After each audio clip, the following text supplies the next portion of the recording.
Hello दोस्तों, नमस्कार। मैं आलोक कुमार आप सभी विद्यार्थियों का स्वागत करता हूं।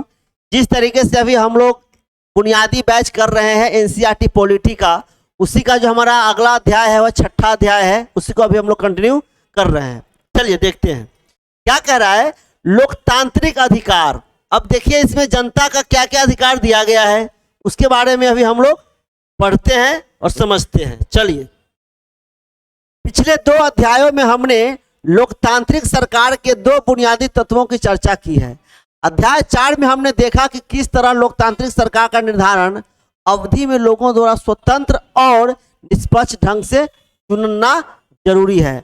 अध्याय 5 में हमने जाना कि लोकतंत्र को कुछ ऐसी संस्थाओं के ऊपर निर्भर होना चाहिए जो निर्धारित कायदे कानून के मुताबिक काम करती हो। ये तत्व जरूरी है, पर लोकतंत्र के लिए इन्हीं दो का होना पर्याप्त नहीं है। चुनाव और संस्थानों के साथ साथ तीसरा तत्व है अधिकारों का उपयोग। क्या है दोस्तों? अधिकारों का उपयोग मतलब आप जनता है, आपको क्या अधिकार दिया गया है, उसका उपयोग आप क्या करते हैं, इसकी बात कह रहा है दोस्तों, ध्यान रखिएगा आप। ठीक, फिर कह रहा है इसकी मौजूदगी भी सरकार के लोकतांत्रिक चरित्र के लिए जरूरी है।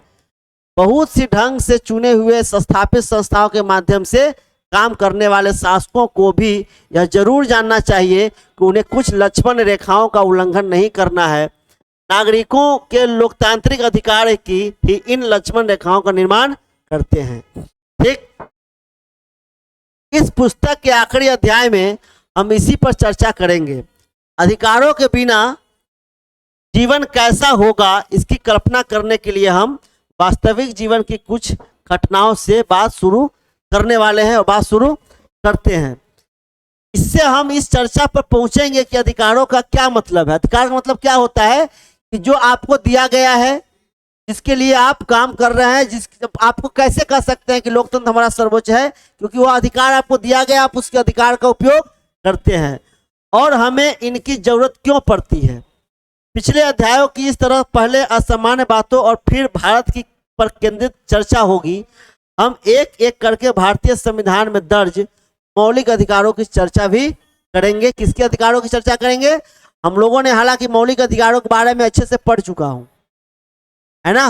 मौलिक अधिकार कितने हैं, क्या है, प्रकार से है, क्या उसके लिए क्या है, वंचित करने पे कहां जा सकते हैं, सारा हम लोगों ने चर्चा पिछले क्लासों में किया है। फिर हम इस बात पर गौर करेंगे कि सामान्य आदमी इन अधिकारों का प्रयोग कैसे कर सकता है। जो आम जनता है उसके लिए कह रहा है इनकी रक्षा कौन करेगा और इनको लागू कौन करेगा। ठीक, हम लोगों ने इसमें सुप्रीम कोर्ट के अधिकार को भी जाना था, ठीक, सरकार की पॉलिसियों को भी जाना था। आखिर में हम देखेंगे कि लोकतंत्र का विस्तार करने में इन अधिकारों की कैसी भूमिका हो सकती है और हाल के वर्षों में हमारे मुल्क में इन्होंने क्या भूमिका निभाई है। ठीक है ना, इस तरीके की चर्चाओं का हम देखते हैं। देखिए आगे क्या होता है दोस्तों। अधिकारों के बिना जीवन। क्या है अधिकारों के बिना जीवन? इस किताब में हमने अधिकारों की चर्चा बार बार की है। अगर आप याद करने की कोशिश करें तो हमने इससे पहले के सभी 5 अध्यायों में अधिकारों की बात की है। क्या आप नीचे दिए गए खाली स्थानों को पुराने अध्यायों के अधिकारों वाली चर्चाओं के आधार पर भर सकते हैं क्या? एक क्वेश्चन दिया है आपको, ठीक, के बारे में ये चर्चा दिया गया है। देखिए सारा क्या है आपका क्वेश्चन दिया गया है, ठीक ना। चलिए अब इसमें कह रहा है अध्याय 1, पिनोसे के शासन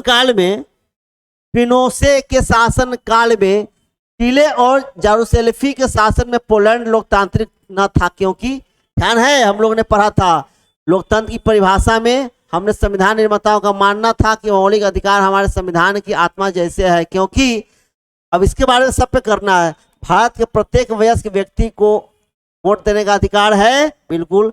अगर कोई कानून संविधान के खिलाफ है तो हर नागरिक को उसके खिलाफ जाने का अधिकार है, बिल्कुल। आइए 3 उदाहरणों से बात शुरू करें और अधिकारों के बिना जीवन कैसे हो सकता। गुआंतानामो बे का जेल, गुआंतानामो बे का जेल है, गुआंतानामो बे का जेल देखते हैं क्या कहता है। अमेरिकी फौजों ने दुनिया भर के विभिन्न स्थानों से 600 लोगों को चुपचाप पकड़ लिया। इन लोगों को गुआंतानामो बे स्थित एक जेल में डाल दिया। क्यूबा के निकट स्थित इस टापू पर अमेरिकी नौसेना का कब्जा है। किसका है? अमेरिकी नौसेना का। अमेरिकी सरकार कहती है कि ये लोग अमेरिका के दुश्मन हैं और न्यूयॉर्क में हुए 11 सितंबर 2021 के हमलों से इनका संबंध है। अनस के पिता जमील उल बन्ना उन 6 लोगों में से एक है जिन्हें केवल संदेह के आधार पर पकड़कर जेल में डाल दिया गया। संदेह के आधार पे, अब प्रूफ करना होगा न्यायपालिका में ले जाके। ठीक, अधिकांश मामलों में गिरफ्तार लोगों को देश की सरकार को उनकी गिरफ्तारी और जेल में डालने की सूचना भी नहीं दी गई। अन्य कैदियों की तरह जामिल के परिवार वालों को भी अखबारों के माध्यम से ही खबर मिली, उसे भी जेल में रखा गया है। इन कैदियों के परिवार वालों, मीडिया के लोगों और यहाँ तक कि संयुक्त राष्ट्र के प्रतिनिधियों को भी उससे मिलने की इजाजत नहीं दी जाती। मतलब शंका के आधार पर डाल दिया है ना सैनिकों ने, शंका के आधार पे, और ऐसा जगह डाला कि उसको कोई पता ही नहीं चला। परिवार वालों को तब लगा कि मीडिया के द्वारा पता चला कि उसके घर के लोगों को जेल में डाल दिया अमेरिकी। ठीक है, अमेरिकी सेना ने उन्हें गिरफ्तार किया, उनसे पूछताछ की और उसी ने फैसला किया कि किसे जेल में डालना है किसे नहीं। ना तो किसी भी जज के सामने मुकदमा चला और ना ही ये कैदी अपने देश की अदालतों का दरवाजा खटखटा सके। पता ही नहीं चलेगा भाई, जब घर वालों को पता चलेगा, जब न वह न्यायपालिका के पास दरवाजा खटखटाएगा, जब पता ही नहीं चलेगा तो कहां से खटखटाएगा। एक अंतर्राष्ट्रीय मानवाधिकार संगठन एमनेस्टी इंटरनेशनल ने गुआंतनामो बे के कैदियों की स्थिति के बारे में सूचनाएं इकट्ठा की और बताया कि उनमें उनके साथ ज्यादती की जा रही है। उनके साथ अमेरिकी कानूनों के अनुसार भी व्यवहार नहीं किया जा रहा है। अनेक कैदियों ने भूख हड़ताल करके इन स्थितियों के खिलाफ विरोध करना चाहा, पर उनको जबरदस्ती खिलाया गया, नाक के रास्ते उनके पेट में भोजन पहुंचाया गया। जिन कैदियों को आधिकारिक रूप से निर्दोष करार दिया गया था उनको भी नहीं छोड़ा गया। समझ रहे हो ना। संयुक्त राष्ट्र द्वारा कराई गई एक स्वतंत्र जांच से भी इन बातों की पुष्टि हुई। संयुक्त राष्ट्र संघ के महासचिव ने कहा गुआंतनामे बे जेल को बंद कर देना चाहिए। ठीक, क्योंकि गलत तरीके से लोगों को बंद कर रखा है, फंसा रखा है। अमेरिकी सरकार ने इन अपीलों को मानने से इनकार कर दिया, कहा कि नहीं, जेल जो है गुआंतनामो का वो चलेगा। अब सऊदी अरब में नागरिक अधिकार, आइए देखते हैं सऊदी अरब में नागरिक अधिकार क्या है। गुआंतनामो बे का उदाहरण एक अपवाद जैसा है, क्योंकि इसमें एक देश की सरकार दूसरे देशों के नागरिकों के अधिकारों का उल्लंघन कर रही है। आइए अब सऊदी अरब का उदाहरण देखें और वहां की सरकार अपने नागरिकों को कितनी आज़ादी देती है, इस पर गौर करें। जरा इस तथ्य को विचार करें। क्या कह रहा है? देश में एक वंश का शासन चलता है और राजा या शाह को चुनने या बदलने में लोगों की कोई भूमिका नहीं होती। शाह ही विधायिका और कार्यपालिका के लोगों का चुनाव करते हैं। जजों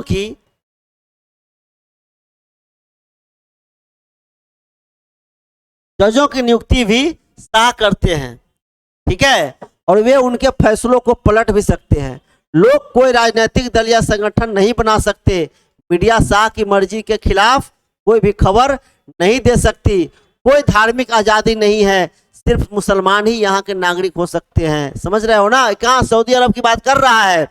यहाँ रहने वाले दूसरे धर्मों के लोग घर के अंदर ही अपने धर्म के अनुसार पूजा पाठ कर सकते हैं। उनके सार्वजनिक धार्मिक अनुष्ठानों पर रोक है दोस्तों, लेकिन हमारे यहाँ ऐसा नहीं है। क्यों? हम लोग धर्मनिरपेक्ष हैं।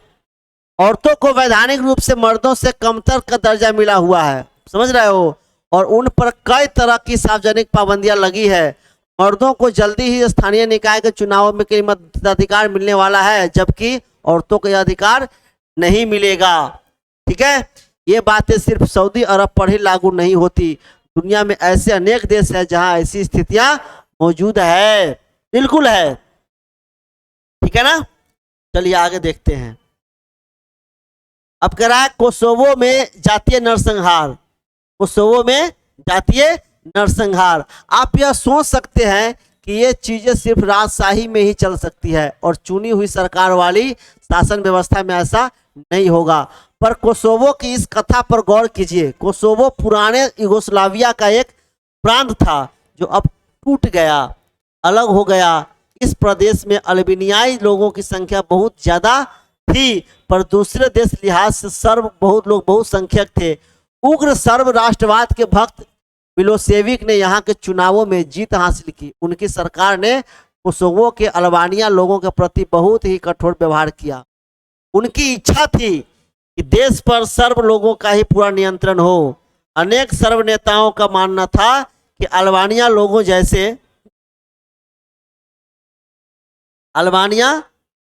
जैसे अल्पसंख्यक या तो देश छोड़कर चले जाए या सर्वों का प्रभुत्व स्वीकार कर ले। अब हो गया एक तरीके से क्या, राजशाही ना कहेंगे भाई, या तो छोड़ कर चले जाओ या हमारा अधीनता आप स्वीकार कर लो। कोसोवो को एक शहर में अप्रैल 1999 में एक अल्बानियाई परिवार के साथ कुछ ऐसी घटना हुई। 74 वर्षीय बतीसा होक्सा अपनी रसोई में 77 वर्षीय पति इजेत के साथ बैठी आग ताप रही थी। ठीक, उन्होंने विस्फोटों की आवाज सुनी, पर उनको यह एहसास नहीं हुआ कि सर्बिया की फौज शहर में घुस आई है। तभी उनका दरवाजा खोलकर 5-6 सैनिक दंदनाते हुए अंदर आए और पूछा, बच्चे कहाँ हैं।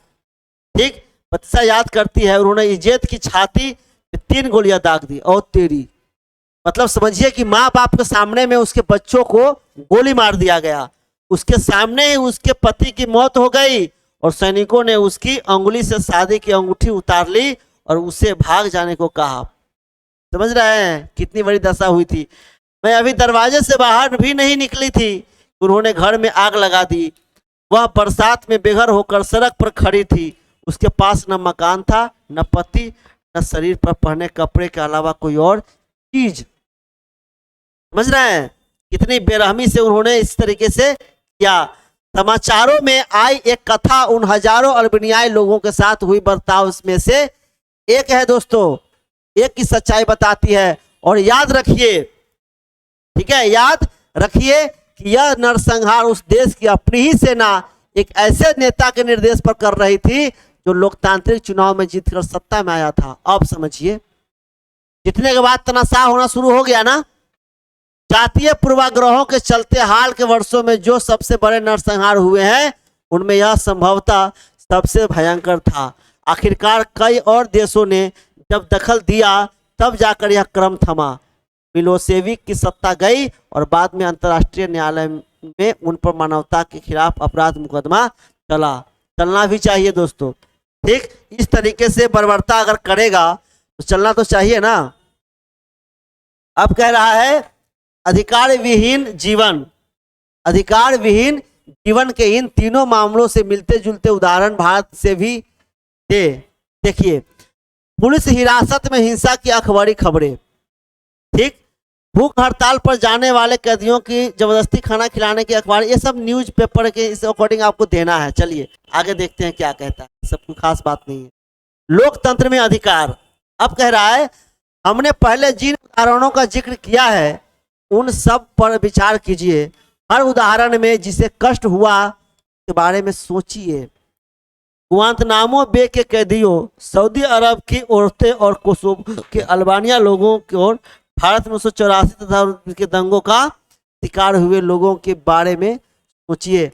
अगर आप इनकी जगह होते तो आपके मन में क्या विचार आते। अगर आपके हाथ में महत्वपूर्ण फैसले करने का अधिकार हो तो आप उपयुक्त घटनाओं को न होने देने के लिए क्या करेंगे, ये आपसे पूछ रहा है। ठीक है ना।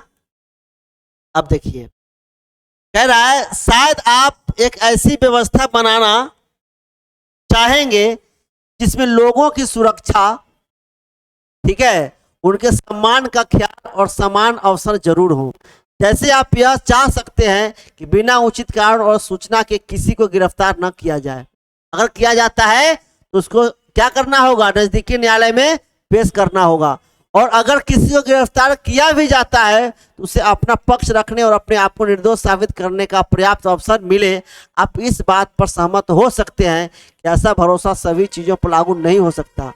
हम हर किसी से जिन चीज़ों की मांग करते हैं या जिन बातों की उम्मीद करते हैं उसमें हमें तार्किक नज़रिया अपनाना चाहिए, क्योंकि उसे ये चीज़ें सबको उपलब्ध करानी है। पर आप इस बात पर जोर दे सकते हैं कि आश्वासन सिर्फ कागजों में ही नहीं न रहे, उन पर अमल भी हो। और जो लोग ऐसा न करे उनको सजा भी मिले। दूसरे शब्दों में कहे तो आप एक ऐसी व्यवस्था बनाना चाहेंगे जहां पर किसी को कुछ न्यूनतम बातें की गारंटी होगी। अमीर या गरीब, ताकतवर या कमजोर,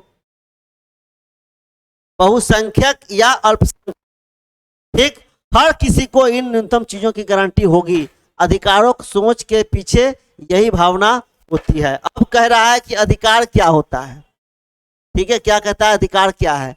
अधिकार किसी व्यक्ति का अपने लोगों, अपने समाज और अपनी सरकार से दावा है। ये समझे, आप हमारे हैं तब तो हम आपसे अधिकार लेंगे ना। जब आप हमारे नहीं होंगे तो अधिकार किस बात का लेंगे। हमारी सरकार से हमारा अधिकार है, हमारे समाज से हमारा अधिकार है, हमारे परिवार से हमारा अधिकार है। फिर कह रहा है हम सभी खुशी से, बिना डर भय के और अपमानजनक व्यवहार से बचकर जीना चाहते हैं। ठीक, इसके लिए हम दूसरों से ऐसे व्यवहार की अपेक्षा करते हैं जिससे हमें कोई नुकसान न हो। फिर कह रहा है कोई स्पष्ट न, कोई कष्ट न हो, इसी प्रकार हमारे व्यवहार से भी किसी को नुकसान नहीं होना चाहिए, कोई कष्ट नहीं होना चाहिए। इसलिए अधिकार तभी संभव है जब आपका आपके अपने बारे में किया हुआ दावा दूसरे पर भी समान रूप से लागू हो। समझ में आ रहा है ना।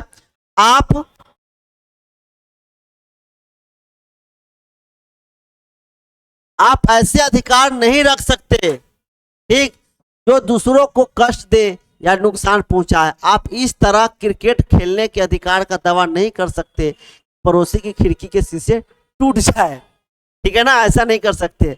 और आपके अधिकार को कुछ ना हो। युगोस्लाविया के सर्व लोग पूरे देश पर सिर्फ अपना दावा नहीं कर सकते थे, तो हम जो दावे करते हैं वे तार्किक भी होने चाहिए। वे ऐसे होने चाहिए कि हर किसी को समान मात्रा में उन्हें दे पाना संभव हो। मतलब ऐसा वादा करिए कि हम सबको दे पाए। इस प्रकार हमें कोई भी अधिकार इस बाध्यता के साथ मिलता है कि हम दूसरों के अधिकारों का आदर करें। हम कुछ दावे कर दे सिर्फ इतने भर से वह हमारा अधिकार नहीं हो जाता। इससे उस पूरे समाज से भी स्वीकृति मिलनी चाहिए जिसमें हम रहते हैं। हर समाज अपने आचरण को व्यवस्थित करने के लिए कुछ कायदे कानून बनाता है। ये कायदे कानून हमें बताते हैं क्या सही है क्या गलत है। समाज जिस चीज को सही मानता है, सबके अधिकार लायक मानता है, वही हमारे भी अधिकार होते हैं। ठीक है ना। अब कह रहा है, क्या कह रहा है,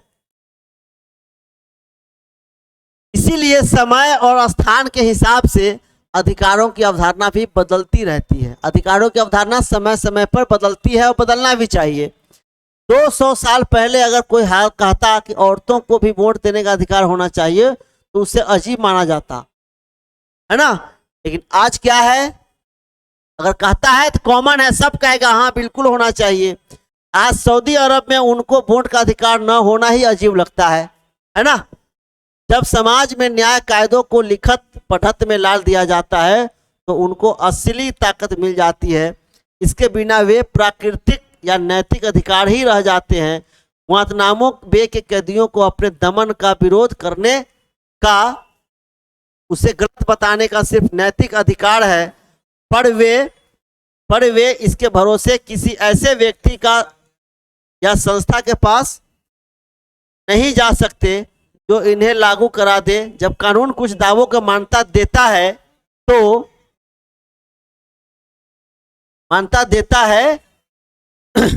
तो उनको लागू किया जा सकता है। फिर हम उन्हें लागू करने की मांग कर सकते हैं अगर कोई दावा करता है तो। अगर अन्य नागरिक या सरकार इन अधिकारों का आदर नहीं करते, इनका उल्लंघन करते हैं, तो हम इसे अपने अधिकारों का हनन कहते हैं।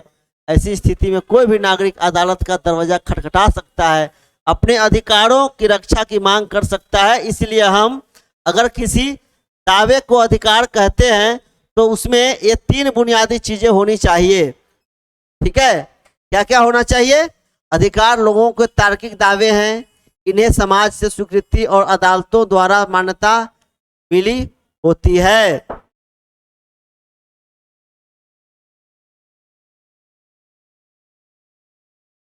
ठीक है। अब कह रहा है आगे कि लोकतंत्र, क्या कह रहा है, लोकतंत्र में अधिकारों की क्या जरूरत है, लोकतंत्र में अधिकारों की क्या जरूरत है। देखिए क्या कहता है, लोकतंत्र की स्थापना के लिए अधिकारों का होना जरूरी है। लोकतंत्र में हर नागरिक को वोट देने और चुनाव लड़कर प्रतिनिधि चुने जाने का अधिकार है, सबको पता है ना, ठीक। वोट देना आपका लोक अधिकार है, ठीक, और सरकार चुनने के लिए भी आपका अधिकार है, ठीक है। लोकतांत्रिक चुनाव हो, इसके लिए लोगों को अपने विचारों को व्यक्त करने की, राजनीतिक पार्टी बनाने और राजनीतिक गतिविधियों की आजादी का होना जरूरी है। लोकतंत्र में अधिकारों की एक खास भूमिका भी है। अधिकार बहुसंख्यकों के दमन से अल्पसंख्यकों की रक्षा करते हैं। ये इस बात की व्यवस्था करते हैं कि बहुसंख्यक किसी लोकतांत्रिक व्यवस्था में मनमानी न करे। क्लियर है। अधिकार स्थितियों के बिगड़ने पर एक तरह की गारंटी जैसे हैं। अगर कुछ नागरिक दूसरों के अधिकारों को हड़पना चाहे तो स्थिति बिगड़ सकती है। यह स्थिति आमतौर पर तब आती है जब बहुमत के लोग अल्पमत में आ गए लोगों पर प्रभुत्व कायम करना चाहते हैं। मतलब यानी कि ये चाहते हैं कि सरकार अगर अल्पमत में आ गया, मतलब उसको लगता है गठबंधन मेरा साथ देना अब छोड़ देगा, उस स्थिति की बात कह रहा है। ऐसी स्थिति में सरकार को नागरिकों के अधिकारों की रक्षा करनी चाहिए। लेकिन कई बार चुनी हुई सरकार भी अपने ही नागरिकों के अधिकारों पर हमला करती है या संभव है वह नागरिक के अधिकारों की रक्षा न करे। इसलिए कुछ अधिकारों को सरकार से भी ऊंचा दर्जा दिए जाने की जरूरत है ताकि सरकार भी उनका उल्लंघन न कर सके। अधिकांश लोकतांत्रिक शासन व्यवस्थाओं में नागरिकों के अधिकांश संविधान में लिखित रूप में दर्ज होते हैं। बिल्कुल, अधिकार संविधान में तो लिखा होगा, और कहाँ लिखा होगा, है ना। चलिए अब कह रहा है भारतीय संविधान में अधिकार। भारतीय संविधान में अधिकार विश्व के अधिकांश दूसरे लोकतंत्रों की तरह भारत में भी अधिकार संविधान में दर्ज है। क्या कह रहा है, विश्व के अधिकांश दूसरे लोकतंत्र की तरह भारत में भी अधिकार क्या है, संविधान में लिखा गया है। ये मौलिक अधिकार वाला जो अधिकार है संविधान में तो है। हमारे जीवन के लिए बुनियादी रूप से जरूरी अधिकारों को विशेष दर्जा दिया गया है। उन्हें मौलिक अधिकार कहा जाता है। आ गया समझ में, क्या कहा जाता है, मौलिक अधिकार। ठीक, अध्याय 3 में हमने अपने संविधान की प्रस्तावना पढ़ी है। यह सभी नागरिकों को समानता, स्वतंत्रता और न्याय दिलाने की बात कहता है। क्या कह रहा है, समानता मतलब सभी को बराबर अधिकार, स्वतंत्रता हर व्यक्ति स्वतंत्र हो, और न्याय सबके लिए बराबर न्याय की बात करता है। मौलिक अधिकार इन वायदों को व्यवहारिक रूप देते हैं। ये अधिकार भारत के संविधान की एक महत्वपूर्ण बुनियादी विशेषता है। आप जानते हैं कि हमारा संविधान 6 मौलिक अधिकार प्रदान करता है ना। क्या आप इन्हें बता सकते हैं? बिल्कुल, हम लोगों ने पढ़ा है। एक आम नागरिक के लिए इन अधिकारों का ठीक क्या मतलब होता है, आइए एक एक करके उसके बारे में जानते हैं। अब कह रहा है समानता का अधिकार, हम लोगों ने पढ़ा आर्टिकल 14 से 18 पढ़ा है ना। हाँ, याद तो होना चाहिए आपको। लिखिए क्या देख रहा है, देखिए क्या कह रहा है। हमारा संविधान कहता है कि सरकार भारत में किसी व्यक्ति को कानून के सामने समानता या कानून से संरक्षण के मामले में समानता के अधिकार से वंचित नहीं कर सकता। मतलब जाति, धर्म, छुआछूत, भेदभाव के आधार पे बिना किसी भेदभाव का हर व्यक्ति को बराबर का अधिकार दिया गया। यही हमारे समानता का अधिकार है। दोस्तों ध्यान रखिएगा, ठीक है। इसका मतलब यह हुआ जब किसी व्यक्ति का दर्जा या पद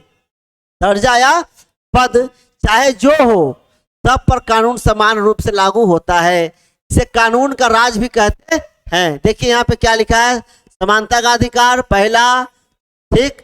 फिर कहाँ गया, इस तरीके से सारा अधिकार दिया है। संवैधानिक उपचार का अधिकार, शोषण के विरुद्ध अधिकार दूसरा, तीसरा, चौथा, पांचवा एवं छठा, है ना। फिर करा देखिए, कानून का राज किसी भी लोकतंत्र की बुनियाद है। इसका अर्थ हुआ कोई भी व्यक्ति कानून के ऊपर नहीं है। किसी राजनेता, सरकारी अधिकारी या सामान्य नागरिक में कोई अंतर नहीं किया जा सकता। तुम्हारा ना क्या कह रहा है, नेता, सरकारी अफसर और आम जनता में कोई अंतर नहीं है, सब बराबर है। प्रधानमंत्री हो या दूर दराज के गांव का कोई खेतीहर मजदूर, सब पर एक ही कानून लागू होता है। यही तो हमारे लोकतंत्र की ताकत है। कोई भी व्यक्ति वैधानिक रूप से अपने पद या जन्म के आधार पर विशेषाधिकार या खास व्यवहार का दावा नहीं कर सकता। जैसे कुछ साल पहले देश के एक पूर्व प्रधानमंत्री पर भी धोखाधड़ी का मुकदमा चला था। ठीक है, मुकदमा चला था दोस्तों, ध्यान रखिएगा, धोखाधड़ी का। फिर कह रहा है, सारे मामले पर गौर करने के बाद अदालत ने उनको निर्दोष घोषित किया था, लेकिन जब तक मामला चला उन्हें किसी अन्य आम का नागरिक की तरह ही अदालत में जाना पड़ा, अपने पक्ष में सबूत देने के पड़े, कागजात दाखिल करने पड़े। इस बुनियादी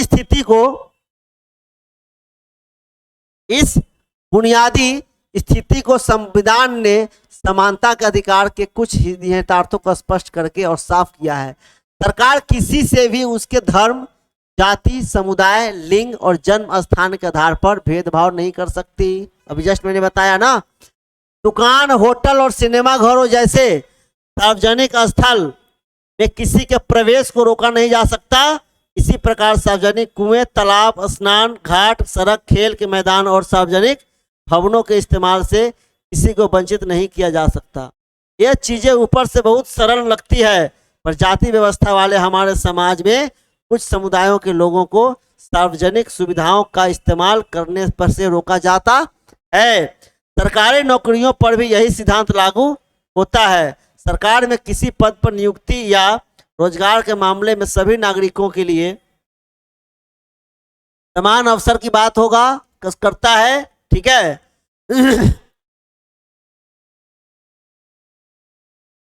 उपरोक्त आधारों पर किसी भी नागरिक को रोजगार के अयोग्य नहीं करार दिया जा सकता या उसके साथ भेदभाव नहीं किया जा सकता।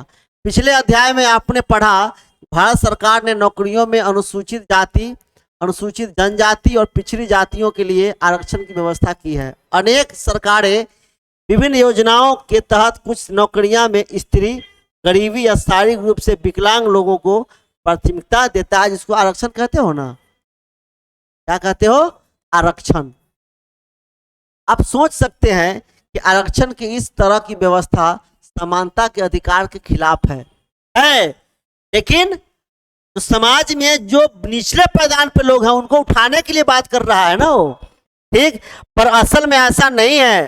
समानता का मतलब हर किसी को उसकी जरूरत का ख्याल रखते हुए समान व्यवहार करना है। समानता का मतलब है हर आदमी को उसकी क्षमता के अनुसार काम करने का समान अवसर उपलब्ध कराना है। कई बार अवसर की समानता सुनिश्चित करने भर के लिए ही कुछ लोगों को विशेष अवसर देना जरूरी होता है। आरक्षण यही करता है। इसी बात को साफ करने के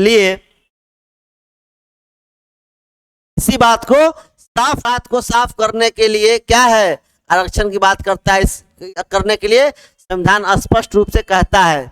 क्या कहता है देखते हैं।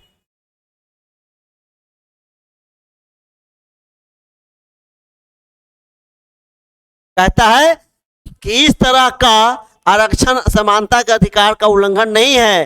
किसी तरह का भेदभाव न होने का सिद्धांत सामाजिक जीवन पर भी इस तरह लागू होगा। यह संविधान सामाजिक भेदभाव के एक बहुत ही प्रबल रूप छुआछूत का जिक्र करता है और सरकार को निर्देश देता है कि वह इसे समाप्त करे। किसी भी तरह के छुआछूत को कानूनी रूप से गलत करार दिया गया है। यहाँ छुआछूत का मतलब कुछ खास जातियों के लोगों के शरीर को छूने से बचना भर नहीं है, या उन सारी असामाजिक मान्यताओं और आचरणों को भी गलत करार देता है जिसमें किसी खास जाति में जन्म लेने भर से लोगों को नीची नजर से देखा जाता है ना, या उनके साथ अलग तरह का व्यवहार किया जाता है। इसलिए संविधान ने छुआछूत को दंडनीय अपराध घोषित किया है। अब आते हैं हम लोग स्वतंत्रता का अधिकार। दोस्तों देखते हैं क्या है स्वतंत्रता का अधिकार। ठीक है, चलिए देखते हैं। स्वतंत्रता का मतलब बाधाओं का न होना। व्यवहारिक जीवन में इसका मतलब होता है हमारे मामलों में किसी किस्म का दखल न होना, सरकार का न किसी का। हम समाज में रहना चाहते हैं, लेकिन हम स्वतंत्रता भी चाहते हैं, हम मनचाहे ढंग से काम करना भी चाहते हैं। कोई हमें यह आदेश ना दे इसे कैसे करे वैसे करे। इसलिए भारतीय संविधान ने प्रत्येक नागरिक को कई तरह की स्वतंत्रता दी है, जैसे अभिव्यक्ति की स्वतंत्रता, शांतिपूर्ण ढंग से जमा होने की स्वतंत्रता, संगठन और संघ बनाने की स्वतंत्रता, है ना। संगठन मतलब ऑर्गेनाइजेशन। देश में कहीं भी आने जाने की स्वतंत्रता, बिल्कुल कहीं घूमिए आइए कोई दिक्कत नहीं है। देश के किसी भी भाग में रहने बसने की स्वतंत्रता, बिल्कुल बसिए। कोई भी काम करने, धंधा चुनने या पैसा करने की स्वतंत्रता अपने अपने मर्जी से, लेकिन जबरदस्ती प्रेशर से नहीं, है ना। याद रखिए कि हर नागरिक को यह स्वतंत्रता प्राप्त है। इसका मतलब यह हुआ कि आप ठीक है क्या, इसका मतलब यह है कि आप अपनी स्वतंत्रता का ऐसा उपयोग, आप स्वतंत्र हैं लेकिन ऐसा उपयोग नहीं करना है कि दूसरी की स्वतंत्रता बाधित हो, यही कह रहा है। आपकी स्वतंत्रता सार्वजनिक परेशानी या अव्यवस्था पैदा नहीं कर सकती। आप वह सब करने के लिए आजाद हैं जिससे दूसरों को परेशानी न हो। स्वतंत्रता का मतलब असीमित मनमानी करने का लाइसेंस पा लेना नहीं है। इसी कारण समाज के व्यापक हितों को देखते हुए सरकार हमारी स्वतंत्रताओं पर कुछ किस्म की पाबंदियां लगा सकती है। अभिव्यक्ति की आजादी हमारे लोकतंत्र की एक बुनियादी विशेषता है। अभिव्यक्ति की आजादी में बोलने, लिखने और कला के विभिन्न रूपों में स्वयं को व्यक्त करना शामिल है। दूसरों से स्वतंत्र ढंग से विचार विमर्श और संवाद करके ही हमारे विचारों और व्यक्तित्व का विकास होता है। आपकी राय दूसरों से अलग हो सकती है। संभव है कि कई सौ लोग एक ही तरह से सोचते हो, तब भी आपको अलग राय रखने और व्यक्त करने की आजादी है। आप सरकार की किसी नीति से या किसी संगठन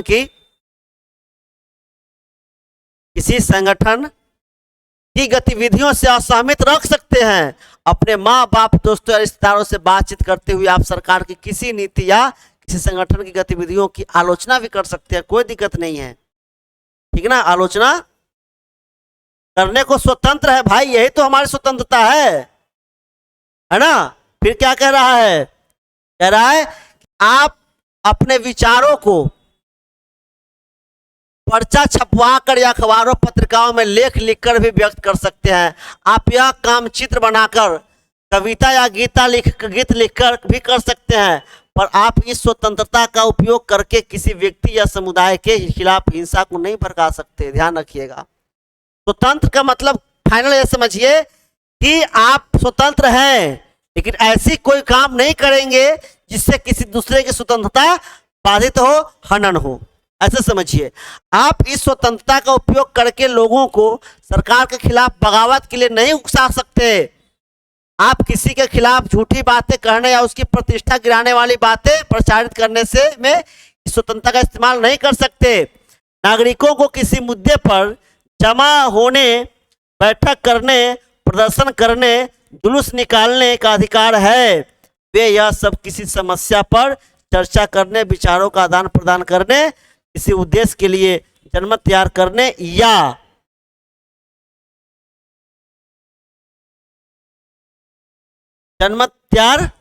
करने या किसी चुनाव में किसी उम्मीदवार या पार्टी के लिए वोट मांगने के लिए कर सकते हैं। पर ऐसी बैठकें शांतिपूर्ण होनी चाहिए।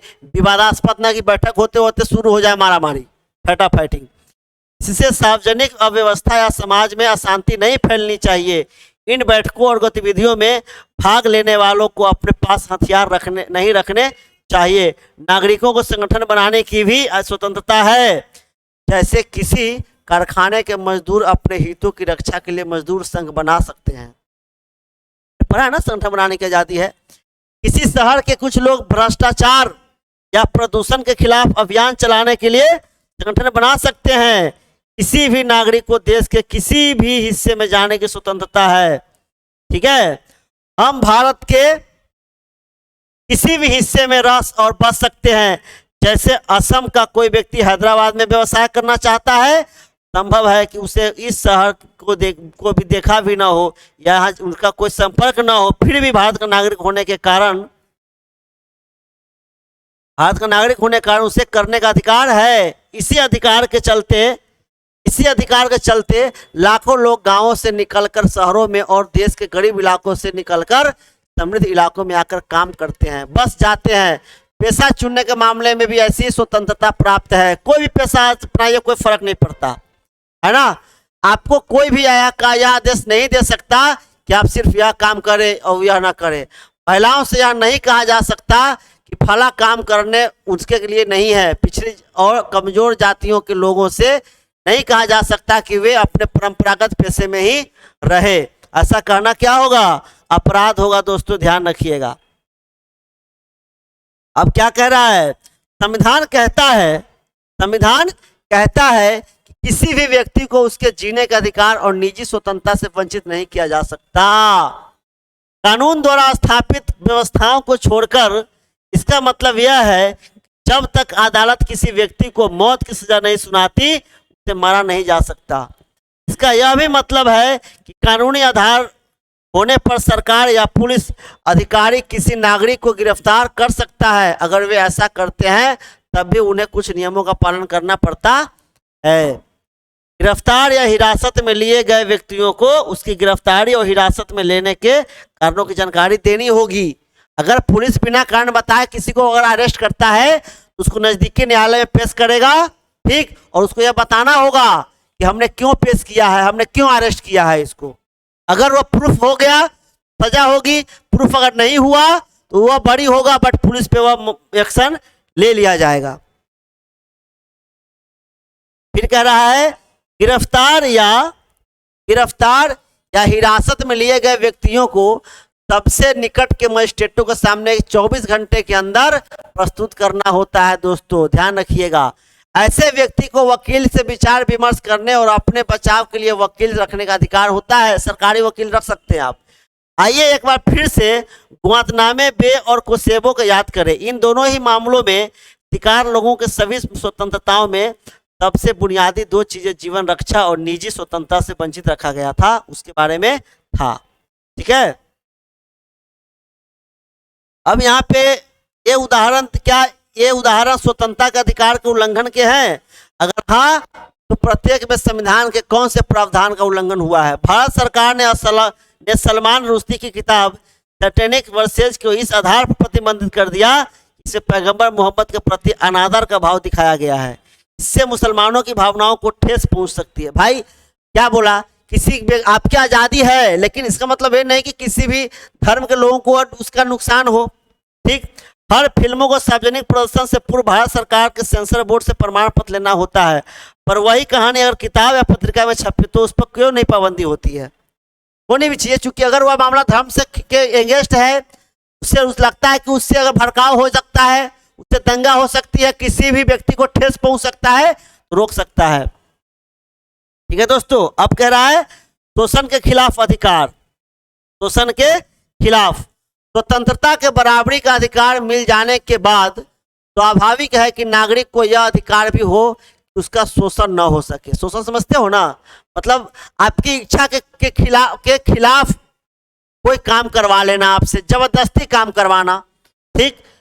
हमारे संविधान निर्माताओं ने इसे भी संविधान में लिखित रूप से दर्ज करने का फैसला किया ताकि कमजोर वर्गों का शोषण न हो सके।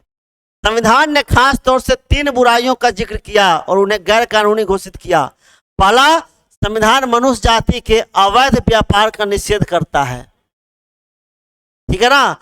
आमतौर पर ऐसे धंधे का शिकार महिलाएं होती है। मतलब समझते हो ना, ह्यूमन ट्रैफिकिंग, मानव तस्करी सुने होंगे आप लोग। भाई मानव तस्करी बहुत बड़ा धंधा है भाई। ठीक है। लोगों को खरीदा जाता है, खास करके लड़कियों को, महिलाओं को, जिनका अनैतिक कामों के लिए शोषण होता है। काम कराने के बहाने ले आते हैं, शहर में बेच देते हैं उसको, है ना। अब जो महिला को कोई खरीदता है तो उससे क्या करता है? जबरदस्ती कोई काम करवाएगा। दूसरा, हमारा संविधान किसी किस्म के बेगार या जबरन काम लेने या निषेध करता है, जबरन काम लेने वालों का निषेध करता है। बेगार प्रथा में मजदूरों को अपने मालिक के लिए मुफ्त या बहुत थोड़े से अनाज वगैरह के लिए जबरन काम करना पड़ता है। जब यही काम मजदूर को जीवन भर करना पड़ जाता है उसे बंधुआ मजदूरी कहते हैं। तीसरा, संविधान बाल मजदूरी का भी निषेध। तीसरा क्या है? संविधान बाल मजदूरी का भी निषेध की बात करता है दोस्तों। देखिए करता है, किसी कारखाने, खदान या रेलवे और बंदरगाह जैसे खतरनाक काम में कोई भी 14 वर्ष से कम उम्र के बच्चे से काम नहीं करवा सकता। ध्यान रहे ना, 14 वर्ष से कम उम्र के बच्चों को काम नहीं करवा सकते आप। अगर करवाते हैं तो आप पे मुकदमा हो जाएगा। इसी को आधार बनाकर बाल मजदूरी रोकने के लिए अनेक कानून बनाए गए हैं। इसमें बीड़ी बनाने, पटाखे बनाने, दिया सलाई बनाने, प्रिंटिंग और रंगोरन जैसे कामों में बाल मजदूरी रोकने के कानून भी शामिल है। आइए देखते हैं इसमें क्या कह रहा है। देखिए क्या कह रहा है।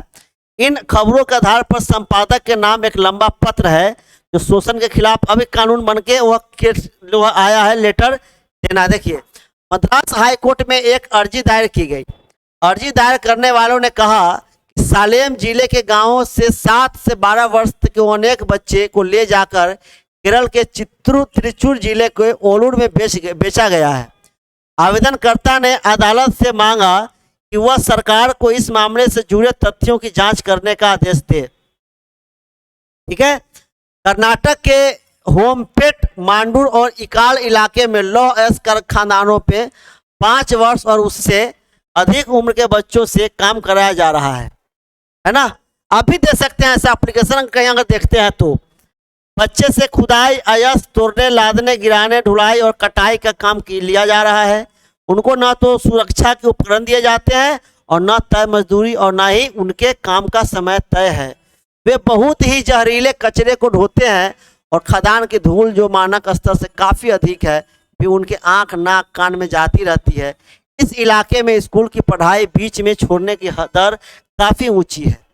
ठीक। फिर कह रहा है, राष्ट्रीय नमूना सर्वेक्षण संगठन के नवीनतम वार्षिक सर्वेक्षण में पाया गया कि ग्रामीण और शहरी दोनों क्षेत्रों में लड़कियों से काम कराने का क्रम बढ़ता जा रहा है और अब ज़्यादा बच्चियों से काम कराया जा रहा है।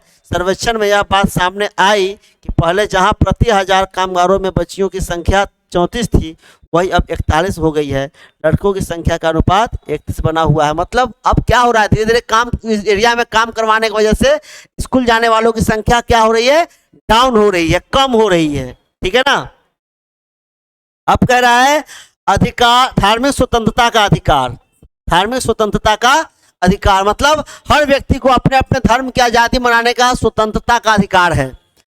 स्वतंत्रता के अधिकार में धार्मिक स्वतंत्रता का अधिकार भी शामिल है और इस मामले में भी हमारे संविधान निर्माता खास तौर से चौकस थे। उन्होंने इस स्वतंत्रता को स्पष्ट रूप से अलग दर्ज किया। आप अध्याय 3 में पढ़ चुके हैं, भारत एक धर्मनिरपेक्ष देश है। पढ़ा है ना। मतलब क्या हर धर्मों को बराबर अधिकार दिया गया है। भारत का कोई एक अपना धर्म नहीं होगा, यानी कि भारत में रहने वाला व्यक्ति जिस धर्म को स्वीकार करना चाहता है करे। विश्व के अन्य देशों के समान भारत के अधिकांश लोग अलग अलग धर्म को मानते हैं, कुछ लोग किसी भी धर्म को नहीं मानते। धर्मनिरपेक्षता धर्मनिरपेक्षता इस सोच पर आधारित है कि शासन का काम व्यक्तियों के बीच के मामलों को ही देखना है, व्यक्ति और ईश्वर के बीच के मामलों को नहीं। शासन का क्या काम है, शासन क्या करता है कि काम व्यक्तियों के बीच के मामलों को देखना है, व्यक्ति और भगवान और धर्म के बीच के मामला को नहीं देखना है। किसको देखना है, ठीक, आदमियों के बीच का। धर्मनिरपेक्ष शासन वह है जहाँ किसी भी धर्म को आधिकारिक धर्म की मान्यता नहीं देती। भारतीय धर्मनिरपेक्ष में सभी धर्मों के प्रति शासन का समभाव रखना शामिल है, मतलब सबको बराबर अधिकार दिया गया है। धर्म के मामले में शासन को सभी धर्मों से उदासीन और निष्पक्ष होना चाहिए। हर किसी को अपना धर्म मानने, उस पर आचरण करने और उसका प्रचार करने का अधिकार है। हर धार्मिक समूह या पंथ को अपने धार्मिक कामकाज का प्रबंधन करने की आजादी है, पर अपने धर्म का प्रचार करने के अधिकार का मतलब किसी को झांसा देकर, है ना, किसी को झांसा देकर, फरेब करके, लालच देकर उससे धर्म परिवर्तन कराना नहीं है। मतलब ये नहीं कह सकते आप कि किसी को जबरदस्ती वह काम करवा सकते हैं। निसंदेह व्यक्ति को अपनी इच्छा से धर्म परिवर्तन करने की आज़ादी है। अपना धर्म मानने और उसके अनुसार आचरण का यह अर्थ भी नहीं है कि व्यक्ति अपने मन के अनुसार जो चाहे सो करे। जैसा कोई आदमी देवता या कथित अदृश्य व्यक्तियों को संतुष्ट करने के लिए नर बलि या पशु बलि देते हैं ना, गांव में देखते होंगे आप, जीव हत्या कर देते हैं। ये ना होना चाहिए। औरतों को कामतर बनाने या मानने और औरतों की आज़ादी का हनन करने वाले धार्मिक रीति रिवाजों पर आचरण करने की अनुमति नहीं है। जैसे कोई जबरदस्ती किसी विधवा का मुंडन नहीं करा सकता या उसे सिर्फ सफेद कपड़े पहनने के लिए मजबूर नहीं कर सकता। ठीक है ना। हाँ, अगर ऐसा करता है तो समझ जाइए क्या होने वाला है। फिर कह रहा है धर्मनिरपेक्ष शासन का मतलब किसी एक धर्म का पक्ष लेना या उसे विशेषाधिकार देना भी नहीं है। नहीं, ऐसा शासन किसी व्यक्ति को उसकी धार्मिक मान्यताओं के कारण सजा दे सकता है या उसके साथ भेदभाव कर सकता है। इसी प्रकार सरकार किसी धर्म या धार्मिक संस्था को बढ़ावा देने या उसके रख रखाव के लिए कर देने के लिए किसी व्यक्ति को मजबूर नहीं कर सकती। सरकारी शैक्षिक संस्थानों में किसी किस्म का धार्मिक निर्देश नहीं होना चाहिए। अगर किसी शैक्षिक संस्थान या संचालन कोई निजी संस्था करती है, ठीक है, तो वहां के किसी भी व्यक्ति को प्रार्थना में हिस्सा लेने या किसी धार्मिक निर्देशों का पालन करने के लिए मजबूर नहीं किया जा सकता है। दोस्तों, मतलब जबरदस्ती आप नहीं करा सकते, ये मानिए आप। अगला है सांस्कृतिक और शिक्षा का शैक्षणिक अधिकार। संस्कृति और शैक्षिक अधिकार। आप हैरान हो सकते हैं कि हमारे संविधान निर्माता अल्पसंख्यकों के अधिकारों की लिखित गारंटी को लेकर इतने सचेत क्यों थे। ठीक है, इतने सचेत क्यों थे। बहुसंख्यकों के लिए ऐसी कोई गारंटी क्यों नहीं है। इसका सीधा कारण से है कि लोकतंत्र की कार्य पद्धति अपने आप बहुसंख्यकों को ज्यादा ताकत दे देती है। अल्पसंख्यकों को ही भाषा, संस्कृति और धर्म के विशेष संरक्षण की जरूरत होती है, अन्यथा वे बहुसंख्यकों की भाषा, धर्म और संस्कृति के प्रभाव में पिछड़ते चले जाएंगे। इसी के चलते संविधान अल्पसंख्यकों के सांस्कृतिक और शैक्षिक अधिकारों को स्पष्ट करता है। दोस्तों, नागरिकों में विशिष्ट भाषा या संस्कृति वाले किसी भी समूह को अपनी भाषा और संस्कृति बचाने का अधिकार है, 100% होगा। फिर क्या करा है, किसी भी सरकारी या सरकारी अनुदान पाने वाले शैक्षिक संस्थान में किसी नागरिक को धर्म या भाषा के आधार पर दाखिला लेने से नहीं रोका जा सकता। अगर आप रोकते हैं तो समझ जाइए क्या होने वाला है ना। सभी अल्पसंख्यकों को अपनी पसंद का शैक्षिक संस्थान स्थापित करने और चलाने का अधिकार है। यहाँ अल्पसंख्यक का अर्थ राष्ट्रीय स्तर पर धार्मिक अल्पसंख्यक भर नहीं है। किसी स्थान पर एक खास भाषा को बोलने वाले का बहुमत होगा, समझ रहे हैं ना। वहाँ अलग भाषा बोलने वाले अल्पसंख्यक जैसे होंगे, जैसे आंध्र प्रदेश में तेलुगु अपनी अपनी भाषा होता है ना, बोलने वाले का बहुमत है। पर कर्नाटक में अल्पसंख्यक है। आप लोकल भाषा जहाँ बोलते हैं वहाँ बहुसंख्यक होंगे, बट आप कहीं और चले जाएंगे तो अल्पसंख्यक होंगे, यानी कि जिनकी संख्या कम। पंजाब में सिख बहुसंख्यक है, पर राजस्थान, हरियाणा और दिल्ली में वे अल्पसंख्यक है, क्योंकि उनकी संख्या, बोलने वालों की संख्या क्या है, कम है। ठीक है ना। अब हमें ये अधिकार कैसे मिल सकते हैं, इसकी बात करता है। यद्यपि अधिकार गारंटी की तरह है, तब भी ये हमारे किसी काम के नहीं है अगर इन गारंटियों को मानने और लागू करने वाला न हो। ठीक है। फिर कह रहा है संविधान में दिए गए मौलिक अधिकार महत्वपूर्ण है, इसलिए इन्हें लागू किया जा सकता है।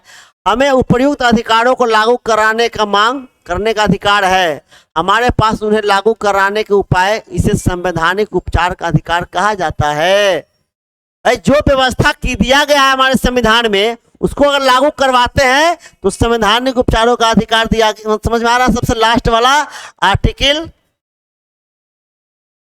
32, यह भी एक मौलिक अधिकार है। यह अधिकार अन्य नागरिकों को प्रभावी बनाता है। संभव है कि कई बार हमारे अधिकारों का उल्लंघन कोई और नागरिक या कोई संस्था या फिर स्वयं सरकार ही कर रही है, पर जब इनमें से हमारे किसी भी अधिकार का उल्लंघन हो रहा हो तो हम अदालत के जरिए उसे रोक सकते हैं। यही तो हमारी ताकत है। ठीक ना। इस समस्या का निदान इस समस्या का निदान पा सकते हैं। अगर मौलिक अधिकारों का मामला हो तो हम सीधे सर्वोच्च न्यायालय या किसी राज्य के उच्च न्यायालय में जा सकते हैं। इसी कारण डॉक्टर अंबेडकर ने संवैधानिक उपचार के अधिकार को क्या कहा? अधिकार को क्या कहा? संविधान की आत्मा और हृदय मतलब आत्मा मतलब हृदय कहा। मौलिक अधिकार विधायिका, कार्यपालिका और सरकार द्वारा गठित किसी भी अन्य प्राधिकारी की गतिविधियों तथा फैसलों के ऊपर है। मौलिक अधिकारों का उल्लंघन करने वाला कोई कानून नहीं बन सकता, कोई फैसला नहीं लिया जा सकता। विधायिका या कार्यपालिका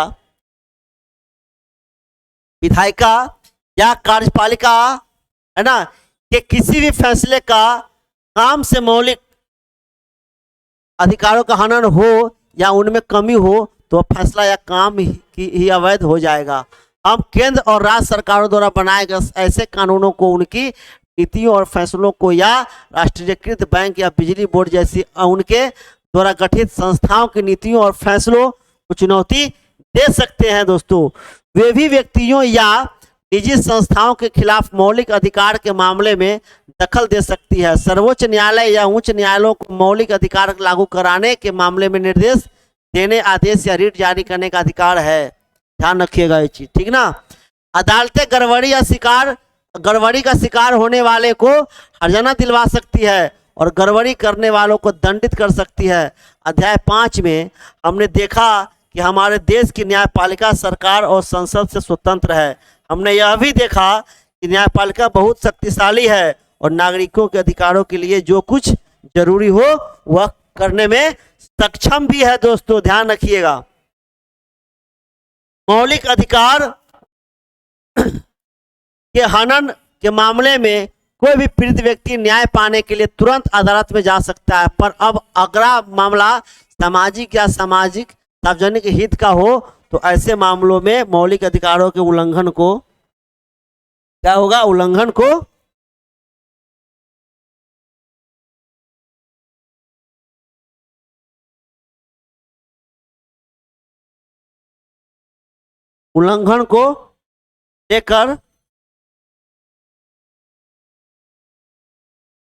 को लेकर कोई भी व्यक्ति अदालत में जा सकता है। ठीक है, कोई भी व्यक्ति अदालत में क्या हो सकता है? जा सकता है। ऐसे मामलों को जनहित याचिका के माध्यम से उठाया जाता है।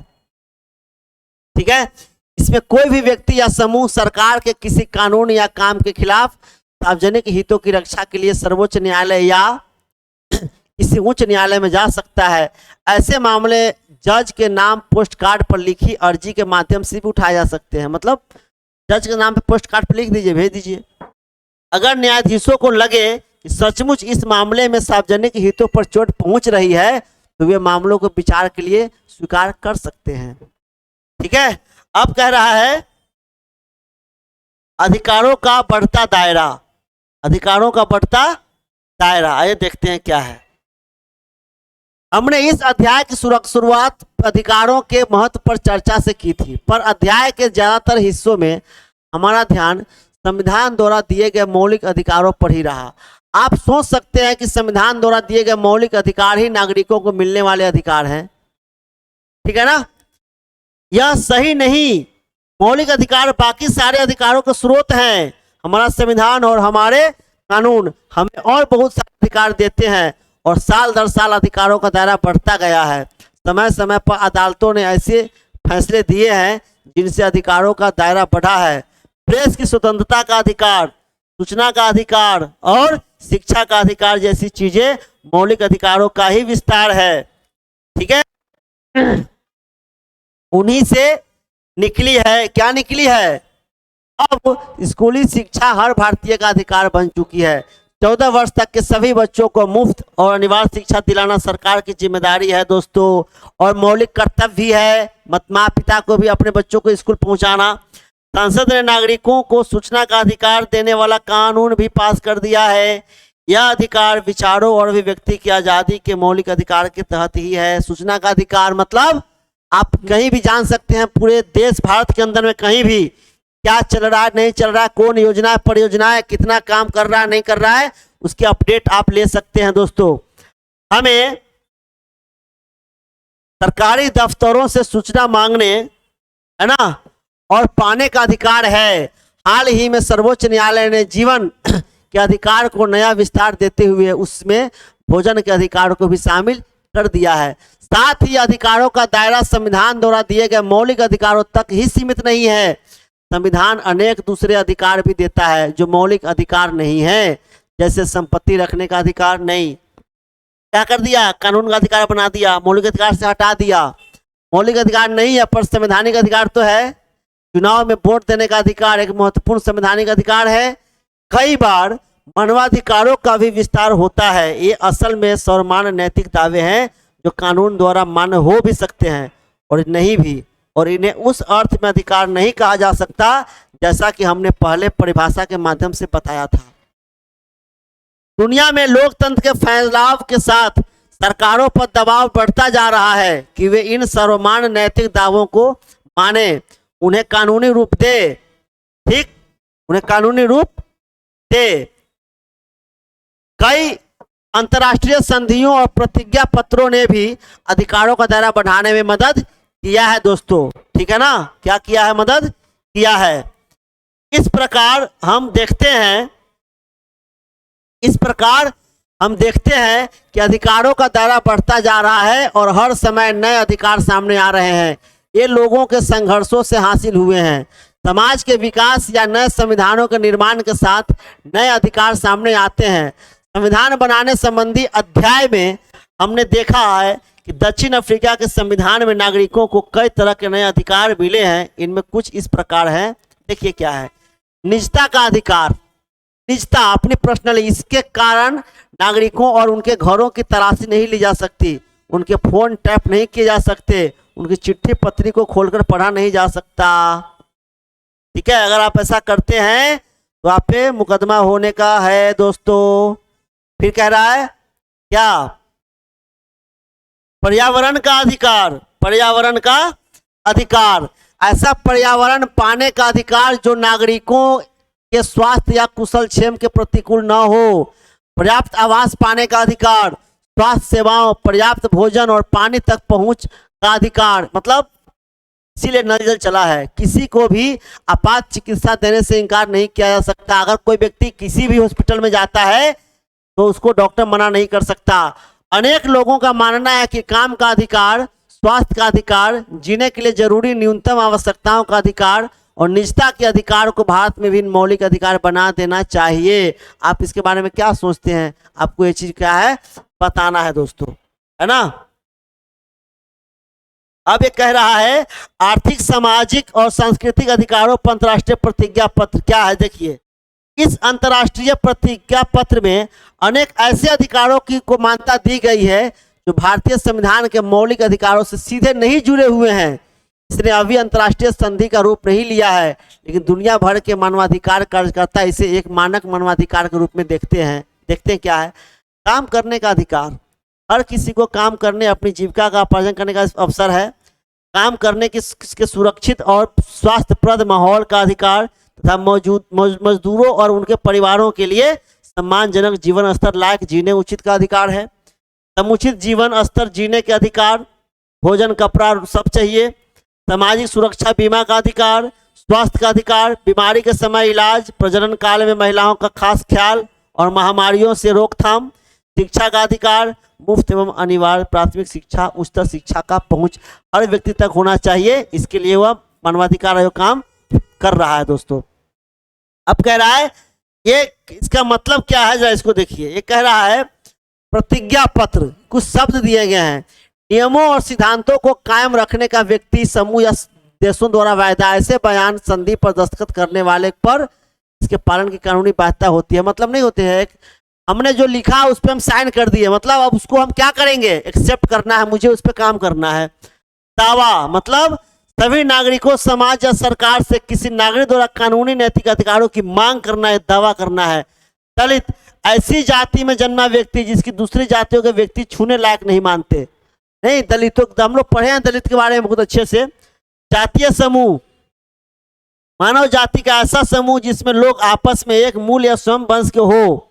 फिर कहता है सम्मन, अदालत द्वारा जारी एक आदेश जिसमें किसी व्यक्ति को अदालत के सामने पेश होने के लिए कहा गया हो। भाई एक लेटर गया है, आपको इतना तारीख को पेश होना है, उसको सम्मन कहते हैं। अवैध व्यापार मतलब अनैतिक कामों के लिए स्त्री पुरुष या बच्चों की खरीद बिक्री की जाती है, तो मानव कहते हो ना, मानव तस्करी, वही वाला मामला कह रहा है दोस्तों। रीट, रीट क्या होता है? उच्च न्यायालय या सर्वोच्च न्यायालय द्वारा सरकार को जारी किया गया एक लिखित पत्र होता है।